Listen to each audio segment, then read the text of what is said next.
When they entered the foyer, she stalked to the small kitchen table and removed her weapons. They slammed on the cheap wood with ominous clanks before she returned to the entrance hallway to kick off her boots.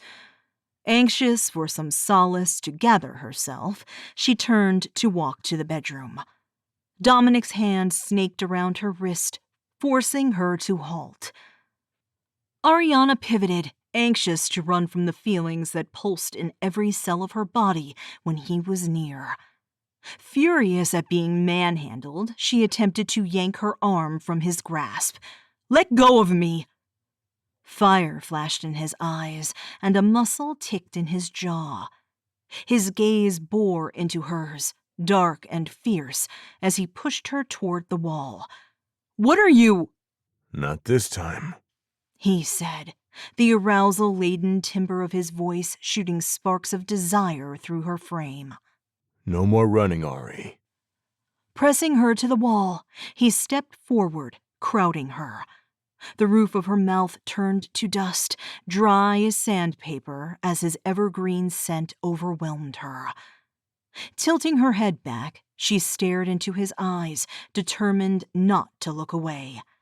The firm muscles of his pecs brushed her breasts under her functional black t-shirt and bra, and she had to suppress the urge to whimper. Closing her eyes for the briefest second, she willed away the desire. Lifting her lids, her nostrils flared as she spoke through clenched teeth. "Let me go." He scoffed, the arrogant sound sending fury down her spine. Bristling, she yanked her arm again to no avail. "You're a damn good fighter, Ari, but you forget one thing," he said, his deep voice gravelly. "And what is that?" She lifted her chin, defiant under his heated gaze. Every single muscle seemed frozen by the warmth of his strong body. Labored breaths escaped his lips, although they were nowhere near as frenzied as the choppy pants that exited her lungs. "I'm bigger than you," he murmured, lifting her wrist above her head and pressing it to the wall.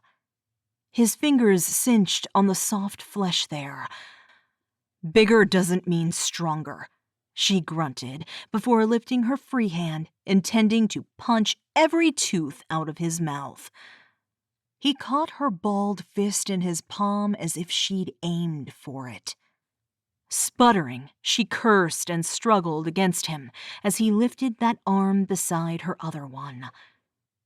Securing her wrists tight in one hand above her head, he closed the remaining distance between them, fully aligning their bodies. The contact drove her insane with lust, and she looked away, unable to meet his eyes. He cupped her chin and forced her to meet his gaze.